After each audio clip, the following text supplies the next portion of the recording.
자, 반야신경 하면 우리 한국 불자들은 매 법회마다 외우고 독성은 다 해서 이 경전의 구절은 이미 귀에는 다 익숙한데 그리고 이 공적시색, 색적시공이라는 말은 세간에도 많이 알려져 있어서 말은 다 아는데 그 뜻이 정말 이해하기가 쉽지 않아요, 다들.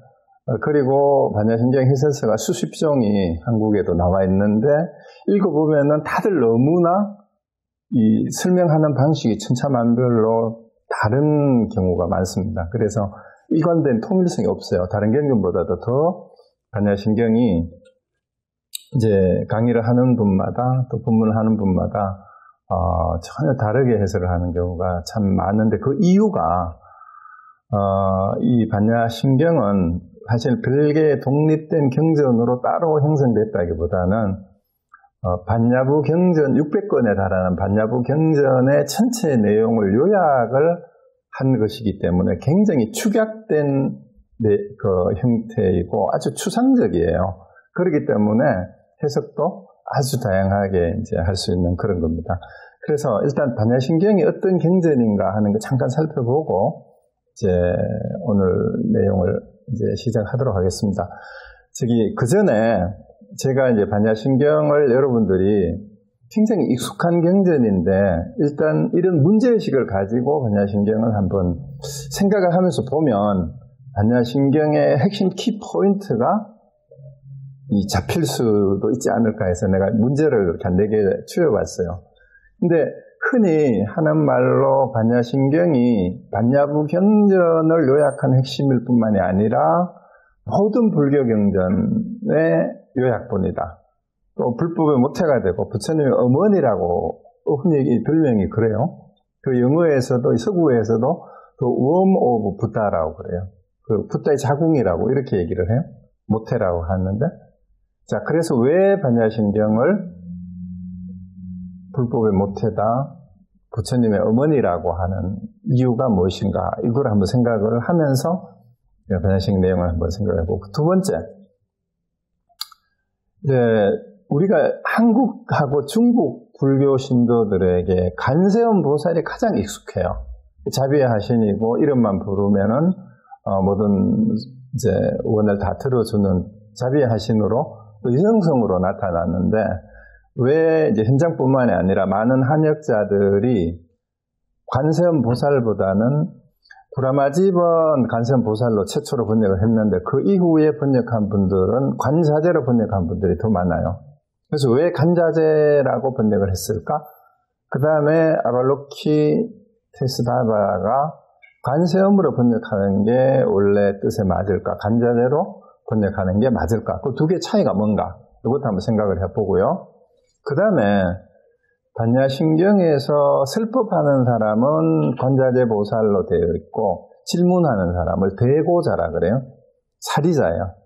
사리자 하면은 떠오르는 게 뭐예요? 부처님 10대 제자 중에 지혜 제일이잖아요. 그럼 네 번째 질문.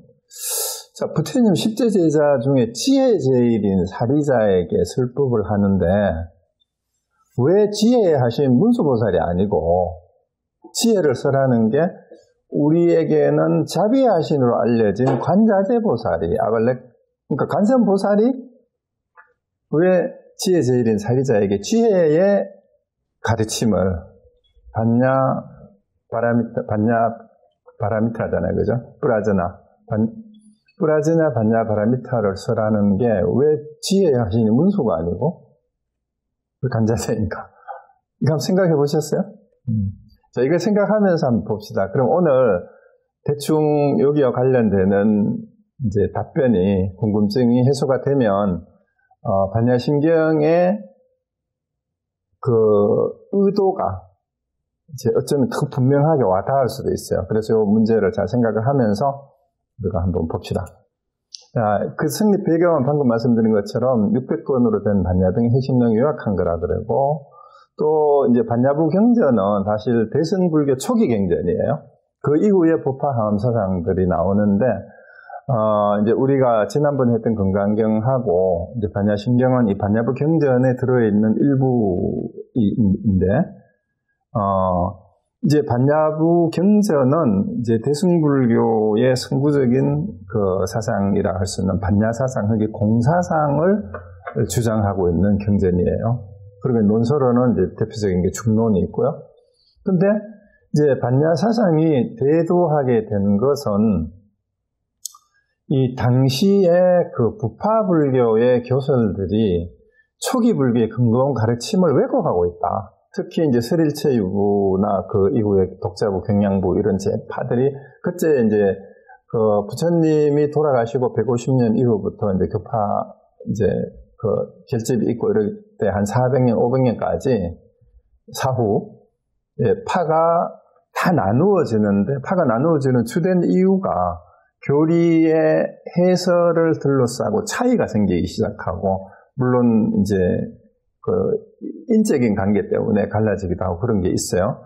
그런데 특히 그때 당시에 가장 그 인도 북부 지방에서 가장 큰 교세를 확장하고 있던 설일체 유부에서 가르치는 내용이 이름 그대로 일체 현상의 법에 대해서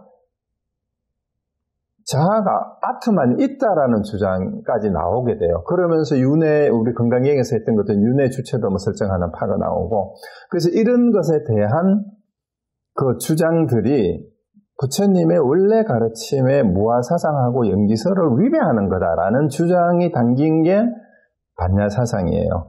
그래서 초기 불교의 무아와 연기설의 내용을 공과 중도의 입장에서 재해석을 통해서 그 문제점을 바로잡아서 초기 불교의 가르침으로 되돌아가자는 주장인데, 물론 아직도 이제 남방불교나 이제 초기 불교를 전공하는 사람들은 이러한 반야 사상을 부처님의 가르침이 아니라고 배척을 해요. 지금도 우리 인도하고 스리랑카, 미얀마 쪽에서는 반야신경 자체를 반야부 경전 이후 부파경, 하경을 전부 다 위경이라고 해서 부처님 친설이 아니라고, 이건 불교가 아니라고까지 심지어 얘기를 합니다. 그 왜 그런가? 근데 왜 이 반야 사상가들은 부파불교의 가르침이 초기 불교의 가르침을 왜곡했다. 이거는 부처님 본래 가르침이 아니다. 그래서 대승불교 운동은 모든 종교 운동이 사실은 그래요. 대부분이 새로운 종교 운동이 새로운 종교가 만들어지는 경우가 아니고 한 종교 내에서 종교개혁 운동이 일어나는 경우는 대부분이 어떤 건가 하면 기존의 현재의 종교가 원래의 출발할 때 초심을 잊어버렸다. 근본 정신을 잃어버리고 왜곡됐다, 타락했다. 그래서 본래의 가르침으로 되돌아가자는 복고적인 성향을 띠는 게 대부분이에요. 그래서 반야신경, 반야부 경전의 이 반야 사상도 사실은 그들이 주장하는 것은 부처님의 원래 가르침을 회복하자는 운동이다라고 얘기를 해야 하는데, 이제 초기 불교를 공부한 사람들은 지금도 공사상과 중도 사상은 초기 불교를 거꾸로 제멋대로 해석한 거다, 아니다라고 또 반론을 합니다. 그러면은 어느 쪽이 맞는지는 실제 수행을 통해서 실제로 그러한지 체험을 통해 깨달음에 도달해 봐야 알아요. 그런데 일단 이제 반야 사상에서 주장하는 내용들이 반야경, 반야신경을 통해서 어떻게 펼쳐지는지 살펴보는 게 이번 강의의 취지입니다. 자, 그러면 이제 이 반야 사상은 초기 근본 불교에서는 일체 제법을, 그러니까 모든 이 현상을 설명하는데 오온을 가지고 설명을 하고, 더 나아가서 12처, 그 다음에 18개, 이걸로 이제 이 세상의 모든 현상을 설명을 해요. 일체 제법, 이 세상의 모든 현상이라고 생각하면 됩니다. 오온은 색수상 형식이고, 12처는 뭐예요? 안입이 설신이, 그 다음에 색성향 미초법, 이게 12처예요. 그리고 18개는 거기에 식을 덧붙이면 되죠. 안식, 이식, 설식, 안입이, 비식, 설식, 의식, 그죠? 신식, 실식. 이게 18개예요. 요걸 가지고 다 설명을 한 게 초기 불교인데, 이제 결국은 이 내용의 핵심이 뭐냐 하면, 이 분류한 것이 오온이나 12처나 18개를 분류하는데 이 각각이 5가지 종류, 12가지 종류, 18가지 종류로 어떤 실체가 있다는 게 아니라 사실은 우리가 보고 있는 이 세상에 내 자신과 이 세상을 구성하고 있는 5가지 무더기 이런 게 결국은 실체가 없다라는 것을 예를 들어서 설명하기 위해서 12처와 18개를 내세우는 방편일 뿐이에요. 이게 따로 있다는 얘기가 아니고. 그런데 부파불교로 오게 되면은 설일치의부를 비롯한 많은 부파에서 일체 존재가 이제 또 이걸 또 막 이렇게 구분을 해요. 5위75법이라 해가지고 뭐 이제 어떤 데는 뭐 100몇 개로 구분을 하고 이렇게 75개 요소를 분류를 해가지고 이 각각의 요소가 고정된 실체가 있다고 보는 주장들이 나온다 이 말이에요. 이게 어떻게 보면 힌두교의 주장이 불교하고 막 이제 섞여서 혼동이 돼서 그런 경우도 있고. 그래서 나라고 하는 것은 실체가 없지만은 현상은 있다라는 게 아공법유를 주장하는 거예요. 그래서 이제 이게 그러한 물질적 정신적 요소인 현상이 실체가 있다 이렇게 주장을 하니까 이제 반야사상가들이 보기에는 이거는 무아사상에 위배된다, 그런 거 틀렸다라고 얘기하는 거죠. 그래서 반야사상에서는 아공뿐 아니라 법공까지도 포함한 일체 개공이다. 그게 부처님의 초기 가르침이 원래 그거다. 그래서 일체 존재는 하나하나 요소까지도 모두 연기하는 존재로서 이게 이제 연기법을 이렇게 해석을 하는 거죠. 그래서 아공법유를 주장하면은 부처님의 연기법에는 무아설에 위배된다. 그러니까 원래 근본교설로 돌아가자. 이게 이제 반야사상의 주장이에요. 그래서 이처럼 반야경의 공사상은 부처님의 근본교설로 회귀이고 불멸 후 왜곡된 교설들을 바로잡고 파한다. 이게 파사현정이잖아. 그러잖아요. 우리 한자말로. 삿된 것, 틀린 것을 깨트리고 파하고 정법을 바로 드러낸다. 그런 뜻이에요. 그래서 반야사상은, 공사상은 그대로 연기, 무아, 삼법인, 사전제 등의 근본 불교의 가르침의 내용을 제대로 살려내고자 한 거다. 이렇게 이제 주장을 하는 거죠. 그리고 반야신경은 짧은 분량이지만 이제 반야신경은 그 내용 면에서 볼 때 반야경 60권 전체를 요약한 거고, 특히 이제 그 반야부 경전 가운데 현장이 번역한 대반야바라밀경에 보면 불모품이라는 게 있어요. 이 불모품의 내용이 이제 나중에 불모품의 다음에 강의할 때 이제 부분적으로 인용을 제가 할 수 있으면 할 텐데요. 반야신경의 무고진멸도나 이제 연기설을 부정한 무문문진을 아주 풀어서 상세히 설명을 하고 있어요. 이 불모품은. 그래서 반야신경이 너무 요약됐고 축약돼 있어서 어려운 사람들은 불모품을 구해서 읽어보면 되게 쉽게 풀이가 되는 수가 있습니다. 그리고 오온이 공하다는 설명도 마찬가지예요. 너무 요약을 해서 260자로 줄였기 때문에 굉장히 추상적이 돼서 이해하기가 힘든 것이 있지 않은가라는 생각이 듭니다. 자, 그래서 이제 반야신경은 대충 이제 성립 배경은 이제 그렇다고 보는데, 자, 그렇다면 이제 오늘 첫 번째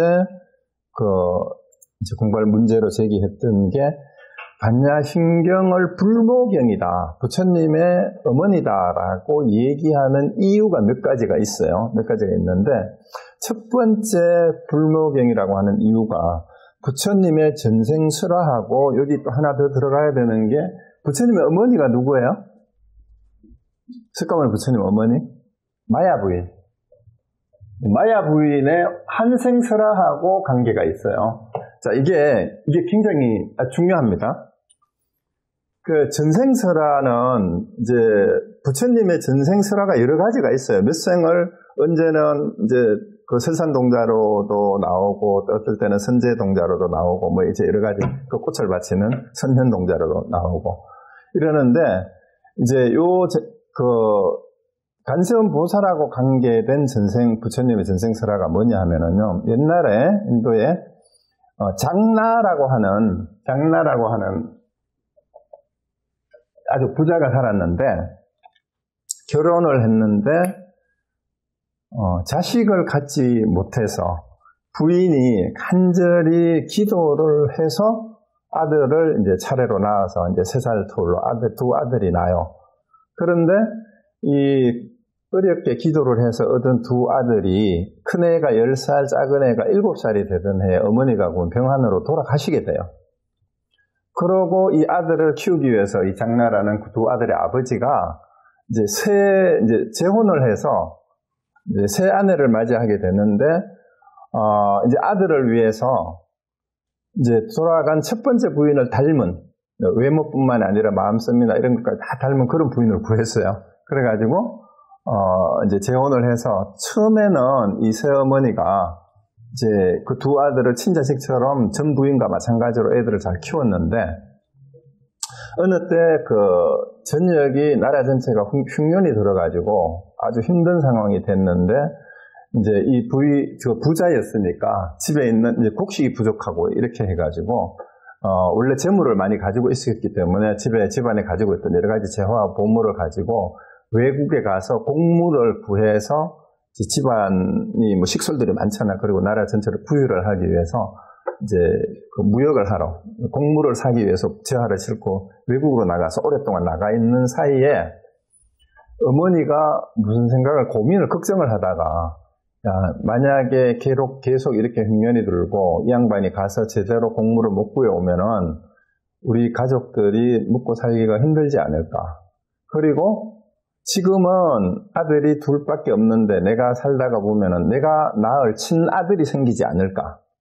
그러면은 내가 저 두 자식하고 내가 낳은 아들하고 나중에 재산 분배 문제나 이런 여러 가지 문제가 생길 수도 있겠다. 그래서 내가 나중에 아들을 낳고 그렇게 되면은 우리 아들이 이 재산을 물려받아야 되지. 전체 애들이 물려받으면 안 되지 않냐. 이런 생각이 또 사악한 생각이 든 거예요. 그래가지고 아버지가 집을 비우고 멀리 출타한 기간에 몰래 뱃사공을 시켜가지고 두 아들을 배에 태워가지고 무인데다가 내다 버려버려요. 그래서 이제 한참 있다가 아버지가 돌아오니까 두 아들이 없어졌는데 어머니 하는 말이 어디 놀러 나갔는데 집으로 돌아오지 않고 백방으로 찾아봐도 애들을 못 찾았다라고 하는 거예요.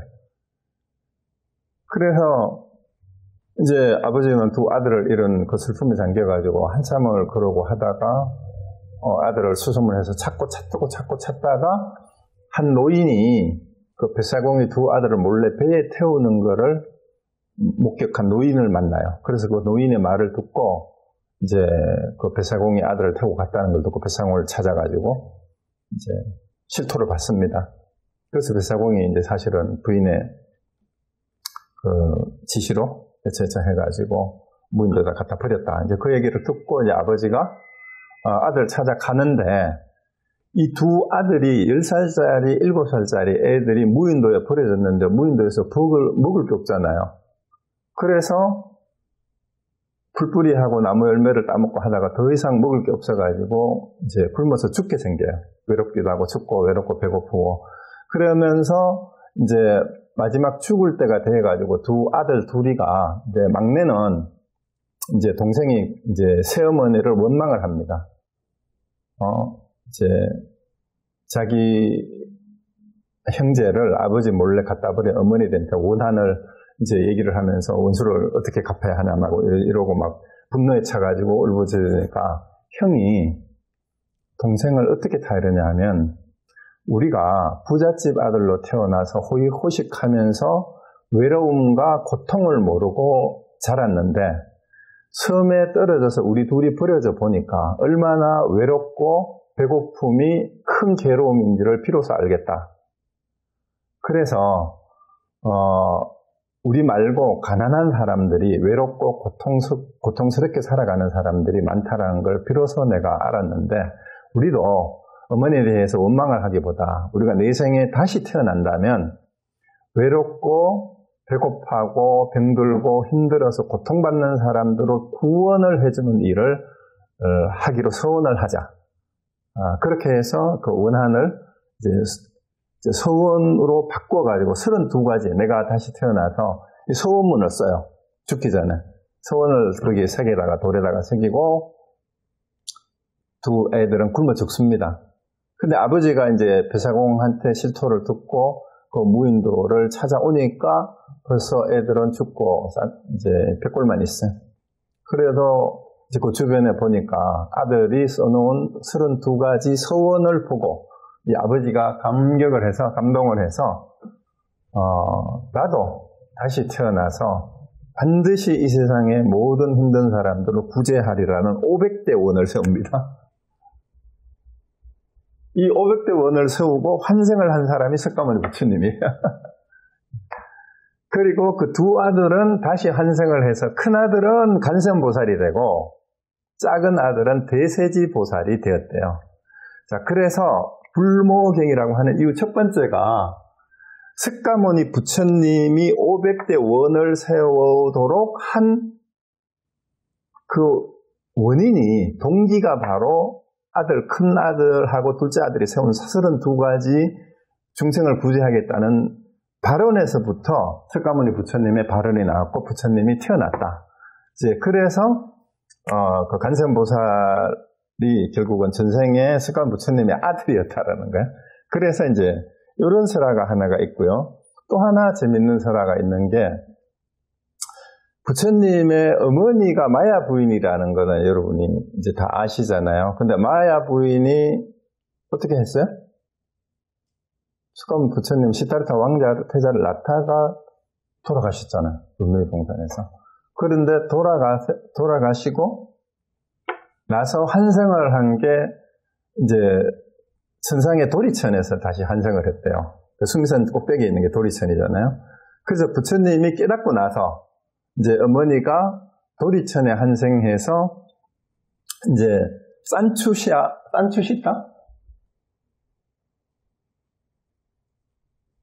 산추시타라는 사람으로 이제 천상의 도리천에 다시 태어났어요.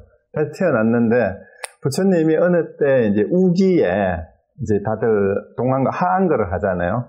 안거 기간에 수미산 정상에 있는 도리천으로 올라가서 자기 어머니였던 이제 천상의 산추시추를 만나서 법문을 했대요. 이 법문을 한 내용이 아주 중요해요. 이 전생의 마야 부인이었던 이 자기 어머니한테 법문을 한 게 아비달마에 대해서 법문을 했다라는 거예요.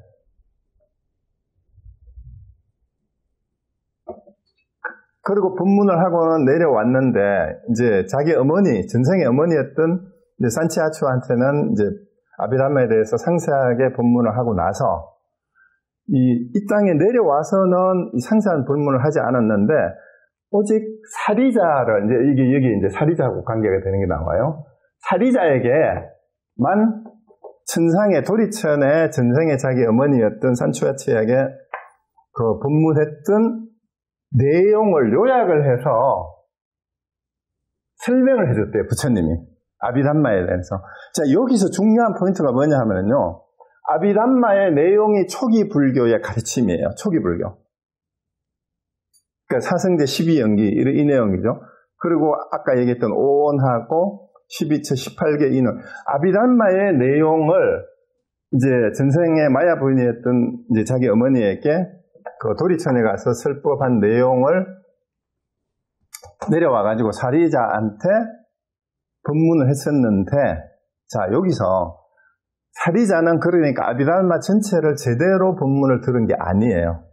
그래서 이 마야 부인이 도리천에서 산추시타로 다시 이제 환생을 했는데, 이 산추시타가 그 다음 생에 다시 간세음보살로 환생을 했다는 거예요. 간자재보살이에요. 여기서는 간자재를 하죠. 간자재 아발레케 토스마라로 환생을 해가지고 사리자에게 법문을 한 내용이 바로 반야신경이라는 거예요.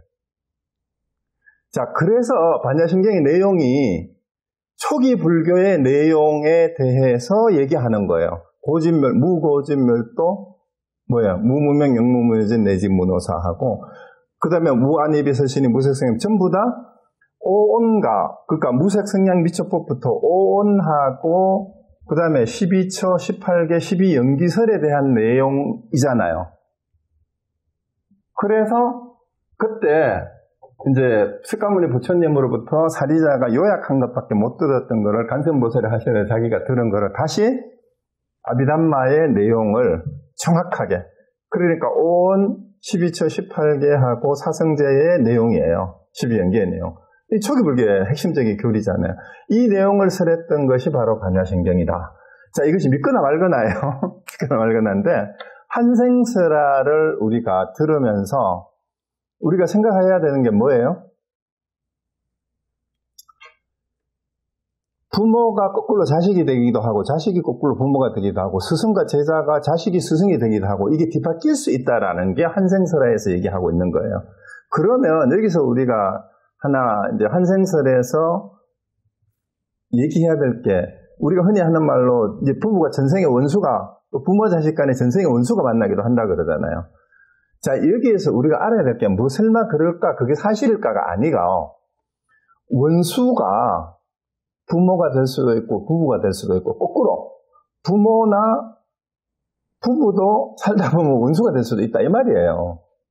그럼 그걸 또 긍정적으로 뒤집으면 지금은 아무리 원수 같은 사이이고 지금은 나보다 더 높이 있는 사람이라도 내 밑에 갈 수도 있고 제자가 스승이 될 수도 있고 자식이 또 스승이 될 수도 있고 언제든지 바뀔 수 있다라는 그 얘기일 수도 있죠. 그 다음에 그래서 우리가 그 천수경에 보면은 칠구지 불모 대준제 보살이라는 그 명호를 부르는 게 나오잖아요. 칠구지가 뭐예요? 칠구지가 700억이라는 뜻이에요. 700억. 칠구지 불모. 그럼 칠구지는 700억이라는 뜻이거든요. 불모는 부처님의 어머니. 그 다음에 대준제 보살은 이제 관세음보살의 다른 이름이에요. 700억 부처님의 어머니인 대세지 보살, 대준제 보살. 대준제 보살은 결국은 이제 관자재 보살이죠. 그래서 700억 부처님이 700억의 부처님의 어머니가 되는 이 말이에요. 700억. 그러니까 이 세상의 모든 전대 현생의 많은 부처의 어머니가 바로 관세음보살이다라고 이렇게 얘기를 하는데, 자, 그거는 설화하고 자꾸 인격화시키는 데서 나오는 건데, 사실은 모든 부처를 낳은 핵심이 뭐예요? 또 어떤 데에는 관세음보살이 원래 석가모니 부처님보다 이전에 성불한 부처님이었는데, 그때 당시에 이름이 정법명열이라고 그래요. 정법명열. 그리고 석가모니 부처님의 스승이었대요. 원래 전생에서. 그러니까 이제 이런 한생설화들에서는 스승과 제자가 항상 바뀔 수 있다라는 얘기는 거꾸로 얘기하면은 누구든지 스승이 될 수 있다. 이 말이에요. 누구든지 스승이 될 수 있다. 언제 어떻게? 우리가 흔히 그 얘기를 하잖아요. 참 세상 인연이란 언제 어디서 어떻게 다시 만날지 모른다. 그러니까 항상 사람 만나는 거를 조심해야 된다. 또 인연을 소중히 여겨야 된다. 그 말을 흔히 하잖아요. 자, 그거고, 그 다음에, 이거는 이제 비유로 따지면 이렇게 되는데, 그러면 이 비유가 전하고자 하는 핵심적인 내용이 뭘까요? 반야신경의 제목이 뭐예요? 반야바라밀다 신경이잖아. 반야바라밀다가 사실은 모든 부처의 근원이, 이제 거기 중국의 어느 스님이, 법장 스님인가 그분이 모든 부처가 어디서 나왔느냐? 반야바라밀다에서 나왔다 이런 얘기해요. 바로 지혜를 완성하는 완성된 지혜란데 궁극의 지혜야. 반야바라밀다가 반야바라밀다야말로 모든 만부처를 생기게 한 근원이니 이런 말이 있어요. 그러면은 불모경이라고 하는 이유가 결국 답이 뭐가 돼야 돼요? 반야바라밀이 모든 부처의 근원이다. 그렇죠? 부처 어디서 나왔어요? 반야바라밀에서 나왔다. 반야바라밀에서. 반야바라밀을 깨달은 사람이 나왔다라는 거고, 결국은 마야 부인이 전생에서 한생을 해서, 딴초시타가 관세음보살이 돼서 전한 것도 뭐예요? 행신반야바라밀다시 조견 오온 개공 해가지고 전한 내용이니까 반야바라밀다가 핵심이에요. 그러니까, 부처의 어머니는 뭐가 부처의 어머니예요? 관세음보살 마야 부인이 아니고 그들이 전달하려고 했던 반야바라밀이 바로 모든 부처의 어머니다. 이 말이에요. 반야바라밀이. 자, 그러면은 모든 경전이 반야바라밀이 바탕이 되지 않았으면은 그것은 부처님의 경전이나 가르침 될 수가 없죠. 세상의 지혜의 가르침을 담고 있기 때문에 만법이, 모든 가르침이, 모든 부처가 거기서 나왔다. 그래서 반야바라밀의 참, 모든 부처의 어머니는 뭐다? 반야바라밀이 모든 부처의 어머니다. 그리고 반야바라밀의 핵심을 설하는 경전이기 때문에 이게 불모경이다라는 거예요. 그래서 부처님의 어머니경이에요. 모든 붓다의 어머니다. 모든 붓다의 모태다. 그게 뭐다고? 반야바라밀.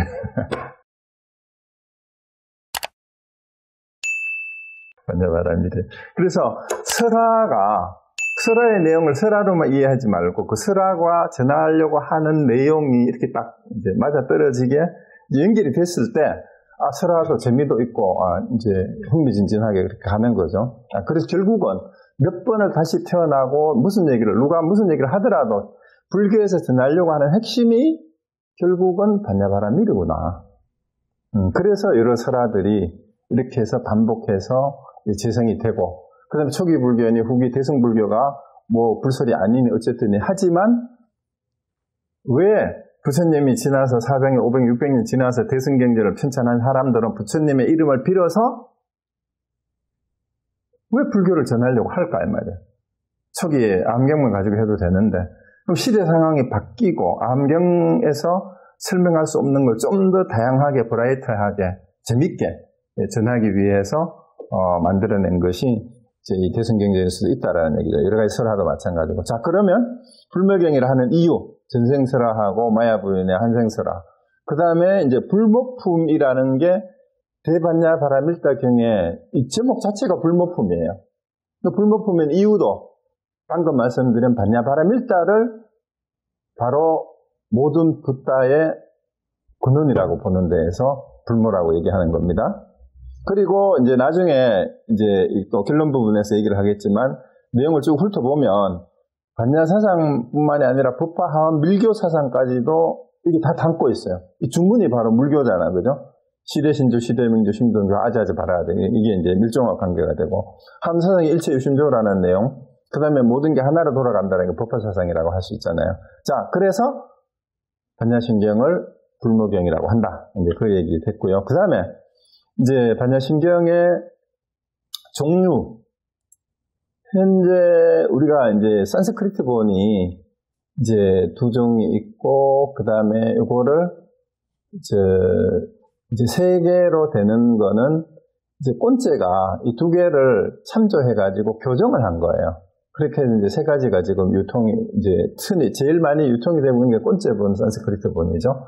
그리고 여기서 강본, 역본이라고도 하고 대본, 소본이라고도 하는 거는 뭐냐면은 산스크리트도 마찬가지, 한역도 마찬가지인데요. 이제 대부분의 경전이 어떻게 시작을 해요? 경전 이름 붙으면은 여시아문으로 시작하잖아. 여시아문으로 시작하고 묻고 답하는 문답 형식으로 기술된 거를 강본이라고 그래요. 대본이라고 하고. 약본은 지금 우리가 읽은 것처럼 그런 여시아문도 없고 우리가 지금 현장역에는 관자재보살, 마하반 이렇게 바로 들어가기 때문에 질문하고 답하는 게 없잖아요. 근데 강본이나 대본이라고 하는 본을 보면 그 형식이 다 있어요. 한때 이와 같이 여시아문도 있고 그 다음에 사리자가 질문을 해요. 부처님도 나오고 이제 영치산에서 여러 보살들이 모이고 뭐 7천 비구가 모여 있는데 이제 질문을 하니까 이제 그 사리자가 질문을 합니다. 반야바라밀다를 올바로 행하려면 어떻게 하면 됩니까? 하니까 간센보살이 이제 부처님이 간센보살에게 설하라고 하니까 이제 간센보살이 대신해서 반야바라밀다를 행하고자 하는 사람은 이렇게 해야 된다. 오늘 다 공한 것으로 비춰보아야 한다. 이렇게 이제 시작을 하는 건데 이걸 요약한 거예요. 그래서 소본은 이제 그런 게 생략된 거죠. 그리고 이제 한역경전으로는 지금 알려진 게 요것 말고도 저기 어디에 도낭본도 따로 있고 한데 요 중에서 몇 개는 이제 구라마 집바는 간세음으로 번역을 했는데 요 밑에 다른 거 대부분은 이제 4번의 호변지장은 간세음으로 번역을 했고요. 그 밑에 5번의 지혜로는 간세음 자제로 번역을 했어요. 이걸 두 개를 붙여가지고. 그리고 다른 사람들은 간자제로 번역을 하고 그 뒤에 이쪽에 있는 그 7번의 의정 번역도 간세음 자제로 번역을, 보사람 빼고 두 사람도. 맨 밑에 이제 여기에 그 제목을 8번째 거 한번 보세요. 불설성불모 나오잖아요. 부처님이 직접 설한 성모라고 했잖아요. 성모. 여기 이제 여기 불모경이라는 이름 여기도 번역본을 붙인 거예요. 시호역에는. 여기도 관자재로 번역을 했어요. 그래서 처음에 구라마집이 번역을 한 게 이제 401년인가 413년 사이에 구라마집파가 중국에 와서 번역을 했으니까 그때 번역을 했는데 제일 최초로 번역을 한 게 관세음 혹은 광세음으로 번역을 했어요. 그렇게 하다가 현장은 관세음으로 번역한 게 잘못됐다고 아예 지적을 했어요. 그래서 관세음이라고 하면 안 된다. 관자재라고 해야 된다 해서 그 뒤에는 관자재로 번역한 게 더 많습니다. 근데 그 관자재에 대해서 조금 이따가 설명을 하고요. 일단 이런 번역본이 있다라는 얘기고요. 그 다음에 현재 우리가 앞에서 외웠듯이 우리나라에서는 또 중국, 일본 대부분이 이제 현장이 번역한 한역본이 유통이 되고 있어요. 대부분이.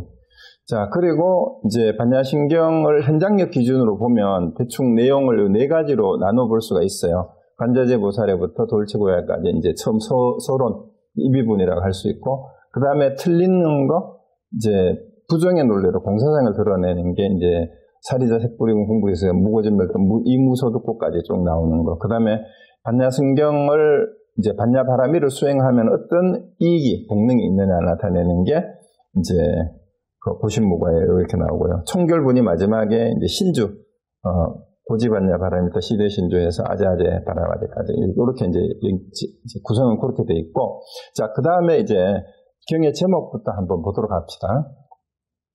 이제 이것도 많이 설명을 했는데, 이제 우리가 지금 외울 때 현장 번역 앞에 제목에다가 마하반야 바라밀다신경 이렇게 하잖아요.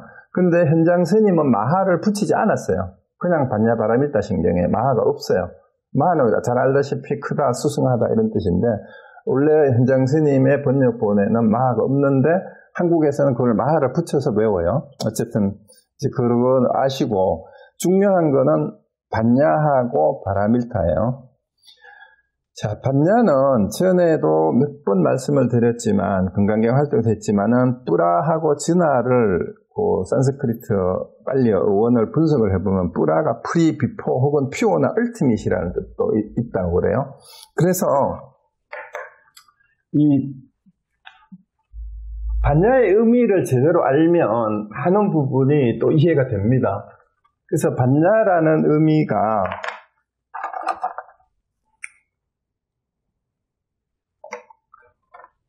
이게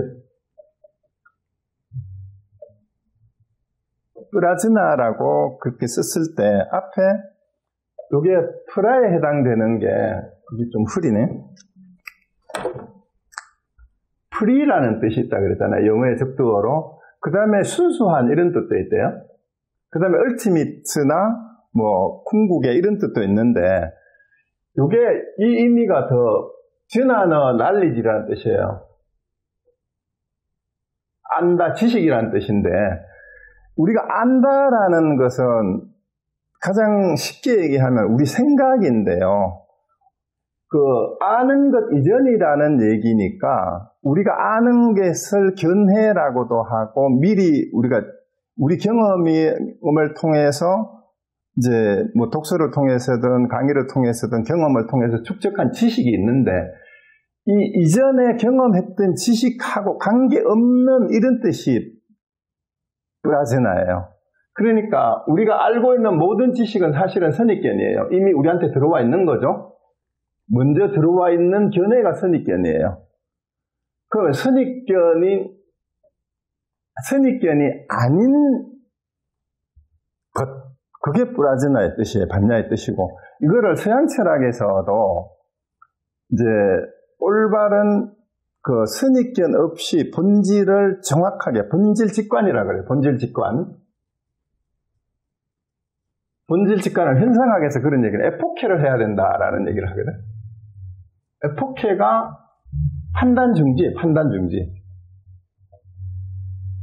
모든 선입견을 가지고 판단을 하는데 우리가 어떤 대상이든 지식이든 현상이든 뭘 대하게 되면 우리는 이미 우리가 알고 있는 지식, 그게 선입견이에요. 그걸 가지고 이것이 뭐뭐다라고 판단을 하고 좋다 싫다 이제 선이다 악이다 그다음에 바르다 그르다라고 또 판단을 중지를 할 때 본질을 바로 볼 수 있다라고 얘기를 하는 게 현상학에서 얘기를 해요. 그러면 뿌라지나라는 게 뭐냐면 결국은 진화, 모든 선입견을 떠나 있는 이런 뜻이에요. 모든 선입견을 가지지 않고 보는 것, 그것이 뿌라지나, 그게 반야지혜. 그러니까 최상의 지혜고 순수한 지혜라는 뜻이잖아요. 어떤 지식으로부터 선입견으로부터도 오염되지 않는, 있는 그대로 내 선입견이 작동하지 않는 지혜. 그게 그래서 지혜라는 거예요. 지식이 아니고. 그렇게 되고,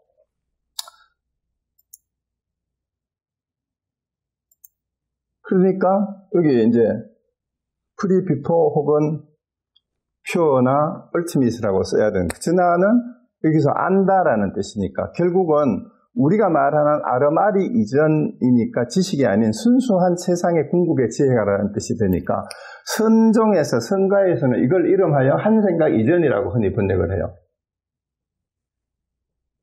표현을 그렇게.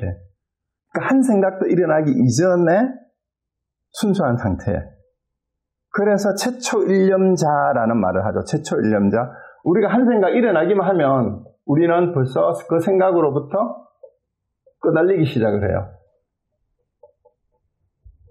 최초일념자. 이 한 생각, 이 자자를 써도 되고, 한 생각 일어나기만 하면은 생각이 꼬리를 물고 결국은 뭐가 돼요? 그것으로 인해서 우리의 선입견이 형성이 되는데 이것이 형성되기 이전, 이것이 아니면 이것이 떨어져 나간 거. 그래서 선종에서는 숭상공안을 왜 먼저 문스님이 얘기를 하고 우리 함스님이 그 화두를 들고 타파를 하게 했냐 하면 생각이 일어날 때 제가 일어난다. 그러니까 생각이 일어나지 않으면 어떻습니까? 하고 질문을 하니까 우리는 무슨 생각을 하든 뭐예요? 이 기존에 자기에게 들어와 있는 선입견을 가지고 자꾸 생각을 하게 돼요. 이걸 내려놓질 못하는 거야. 그럼 이렇게 제가 설명을 했죠? 그럼 어떻게 선입견을 탈피하고 대상을 볼 수 있고 선입견 없이 어떻게 알 수 있단 말이냐? 그 방법이 뭐냐? 그게 선종에서는 이 화두를 해봐라. 그게 수미상공안이나 방하차 화두예요. 생각이 일어날 때 제가 일어난다 했는데 그럼 생각이 일어날 때 제가 일어난다면 생각이 일어나지 않을 때는 어떻습니까? 하니까 이 제가 수미산만큼 크다 그래요. 그 질문이 더 꽉 막히는 거죠. 아니 생각이 일어날 때 제가 일어난다면 생각이 없으면 제가 없어야지. 어째서 생각이 없는데 제가 수미산보다 더 크다고 하지? 왜 그랬을까? 이 말이 뭔 말인지 이해하려면 그 답을 찾아보세요. 답을 왜 못 찾느냐? 자기가 끊임없이 생각을 하고 있으면서도 자기가 생각을 하고 있다는 걸 모르기 때문에 그래요. 뭘 몰라요? 제가 이렇게 말을 하고 있잖아. 내가 누구든지 말을 하고 있는데 그게 자기 생각인 줄 모르는 거야. 지금 듣고 있잖아요. 듣는다라는 것도 자기 생각인 줄을 모르는 거야. 그리고 그게 당연하다고 여기는 거죠. 근데 그것도 내 생각일 뿐이다. 내 선입견에 의해서 구성되어서 내가 듣고 이해하는 것뿐이다. 말하는 것뿐이다. 라는 걸 빨리 이해하면 돼요. 내가 무슨 말을 하든 무슨 생각을 하든 내 선입견에 의해서 형성된 한 생각뿐이기 때문에 한 생각 이전 생각을 내려놔라. 도대체 그럼 뭐 생각을 내려놓는 말이 뭔 말이란 말이야?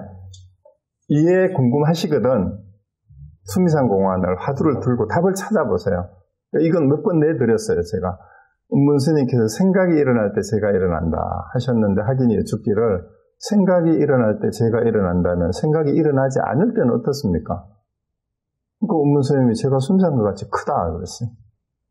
그래서 여러분이 여기서 뭘 찾아요? 두 사람의 대화에서 도대체 생각이 일어날 때 제가 일어난다면 생각이 일어나지 않을 때는 제가 없어야 하는데 어째서 제가 순수한 것 같이 크다고 하시는데 그 뜻을 알면 생각 이전이라는 말이 뭔 말인지 알아요. 그리고 생각을 내려놓는 연습이 되기 시작하고 거기에다가 방하착 화두도 같이 점검을 해보면 방하착은 조주스님한테 음양존자라는 제자가 한 물건도 가지고 오지 않았을 때는 어떻습니까? 했잖아요. 한 물건도 가지고 오지 않았어요. 그럴 때는 어떻습니까? 내려놔라 그래. 그러니까 질문했던 음양균자가 아니 한 물건도 가지고 오지 않았는데 뭘 내동어간 말입니까? 하니까 조조스님 그러면 짊어지고 가거라. 그 말을 듣는 순간 두 번째 깨닫는 거죠. 한 물건도 가져오지 않았어요. 어쩔까요? 내려놔. 한 물건도 뭘 내려놔요? 그럼 가져가. 뭘? 자기 생각이 그 질문하고 답하는 사이에 자기 생각이 발동하고 작동하고 있다라는 걸 모르니까 질문을 자꾸 하는데 이제 음양균자는 두 번째 그럼 짊어지고 가라 하는 사이에 딱 이 뜻을 깨달은 거예요. 그래서 이거 없이는 여러분 반야를 이해할 수 없어요. 그럼 반야를 이해를 못하면 제가 아무리 이거를 어원이 이렇고 반야가 최상의 지혜다, 궁극의 지혜다 이 말 듣는다고 여러분이 궁극의 지혜를 가지는 게 돼요? 자기가 직접 체험해야 돼요. 그 반야는 그런 뜻이고 파라미타는 그럼 뭐냐? 파라미타는 완성이라는 뜻으로 해석을 하기도 하고 도피안이라는 뜻으로도 얘기를 하는데 한 지혜가 완성됐다라는 건 본래 있는 지혜라는 뜻이에요. 사실은 지혜는 상대적으로 축적을 해가지고 이루어지는 게 아니라 거꾸로 뒤에서 꾸미는 걸로 해석해야 돼. 원래 있는 그대로의 완성된 지혜, 완성이라고도 할 수도 없는 지혜, 궁극의 지혜.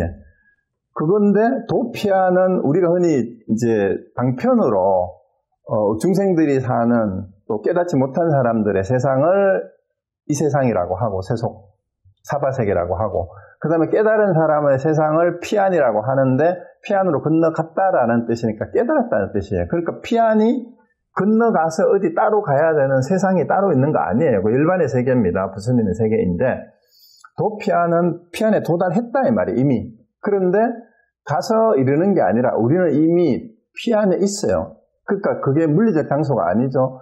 여기서 모르면 차안이고 알면은 여기가 피안이에요. 똑같은 자리에 서 있어도 그 생각이 그렇게 되는 거죠.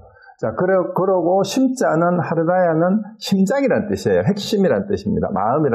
마음이라고도 되기는 되지만 여기서는 요약했다, 핵심이다 이런 뜻입니다. 정수, 심장. 그리고 경원 이제 전에도 한번 얘기했죠. 말씀 가르침을 이제 시실과 날실로 엮은 책을 얘기하는 건데 이제 원책 스님은 이렇게 얘기했어요. 경에는 두 가지가 있다. 꿰뚫는 것과 지어내는, 거두어 지니는 것. 그래서 이제 말할 바의 뜻을 꿰뚫고 교화할 바 정성을 거두는 거예요. 그게 경이다라고 이렇게 얘기를 했고, 자 이제 제목은 그러니까 제목은 어떻게 봐야 돼요? 그러니까 최고의 혹은 완성된 지혜에 이르는 핵심 가르침이라는 뜻이에요.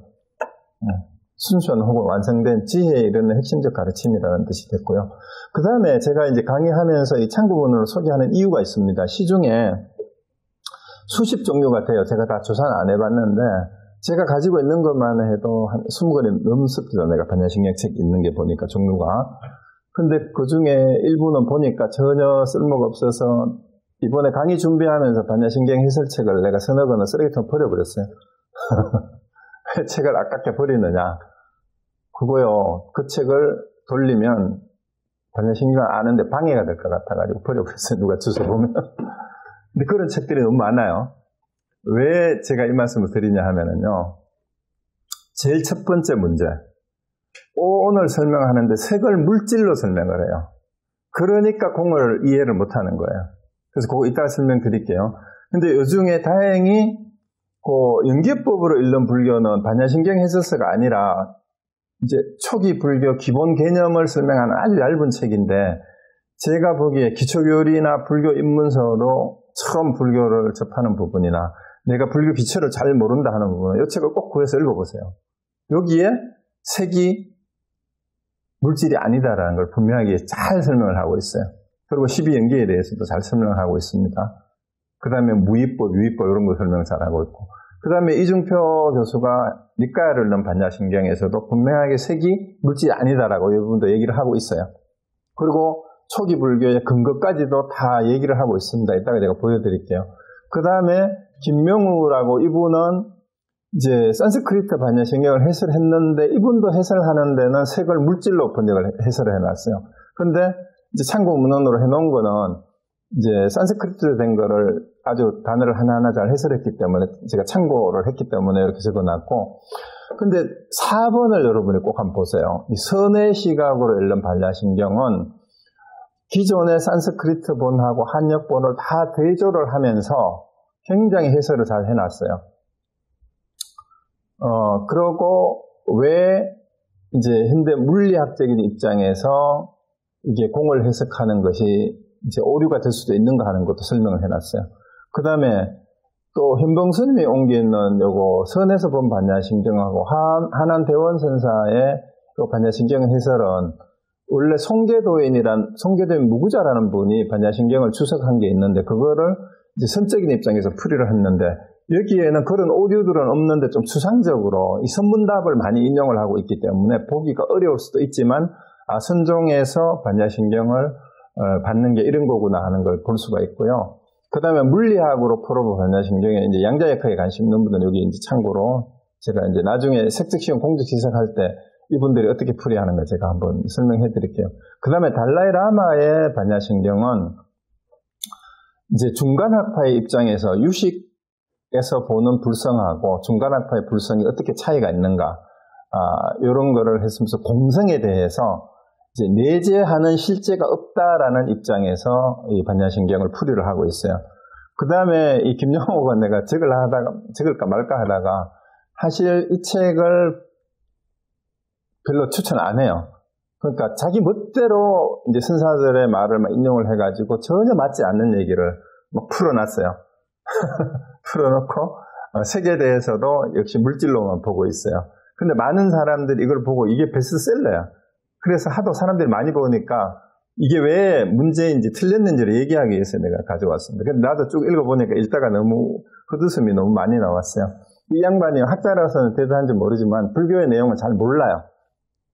그런데 자꾸 불경을 강의하고 건강 강의한다고 하는데 내가 보니까 건강경의 사상도 제대로 알지도 못하고 특히 공을 제대로 이해 못하고 너무 추상적으로 얘기를 하고 있는데 여기저기 이제 지식이 많으니까 이제 여기저기 갖다 붙이는 거는 잘 하는데 그런데 현혹되지 마세요.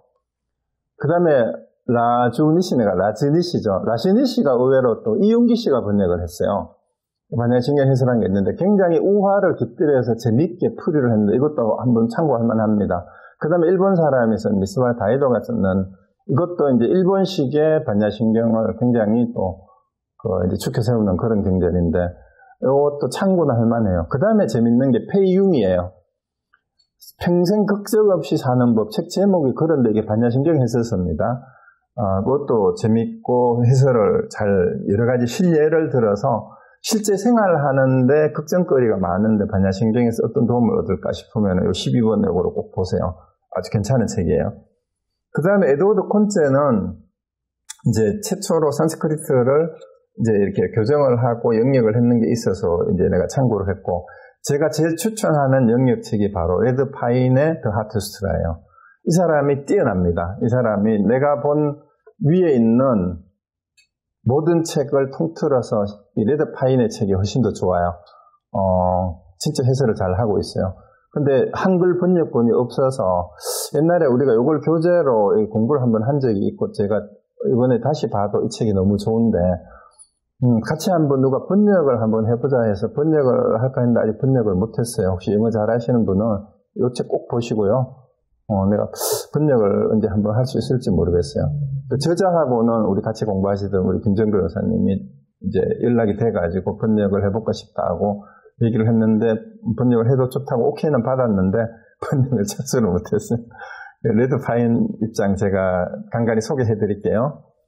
자, 그 다음에 이제 반야신경 본문입니다. 드디어 이제 앞에 서론을 하고, 자, 우리 이제 광본이나 대본이라고 하는 데는 여시 아문하고 이제 앞에 또 여러 성년에게 머리 숙여 이제 감사합니다라는 그런 구절이 앞에 붙어 있어요. 그 다음에 여시 아문도 있고, 그 다음에 질문하는 문답 형식으로 되어 있는데, 일단 현장력을 기준으로 일단 강의는 진행을 하겠습니다. 그래, 조계종에서 표준 번역을 한 거는 이렇게 번역이 돼요. 관자재보살 행진반야 바람일다시 조도농교군 도대체고액을 관자재보살이 깊은 반야 바람일다라 행할 때 오니 모두 공한 것을 비춰보고 온갖 고통에서 건지느니라. 이제 우리 일반적으로 이렇게 그냥 해석을 하는데 거기 이제 꼰체가 교정한 산스크리트 본하고 꼰체의 영역본을 같이 실었으니까 그냥 이제 보시면은 되고요. 뭐 별 차이는 없어요. 근데 오온의 자성이 공임을 확실히 보았다라는 거하고 조금 다른데, 자, 여기서 우리 이제 재밌는 게 뭐냐면요. 이제 아까 이제 말씀드리다가 말했던 아발로키테스바라를 관세음이냐 관자재냐, 어느 게 더 반야신경을 이해하는 데 더 맞느냐예요. 자, 일단 어원을 정확하게 따져보면 그 아발로키테스바라는 아발로키타 부분하고 이스바라 부분이 만나서 결합된 건데요.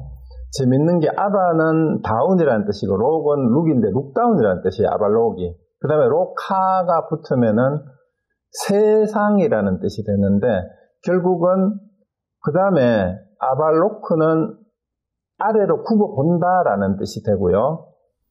그 다음에 이스바라가 뭐냐 하면은 시바신의 다른 명칭이에요. 힌두교에. 그리고 불교에서는 하늘에 있는 자재천신이라고 해요. 자재천을 얘기도 하고 혹은 그냥 신이라는 뜻도 돼요. 로드 마스터라는 뜻도 되는데 결국은 아발로키테스바라가 무슨 뜻이냐 하면 위에서 세상을 아래로 내려보는 사람이라는 뜻이에요. 위에서 아래로 내려보는 사람. 이게 누구예요?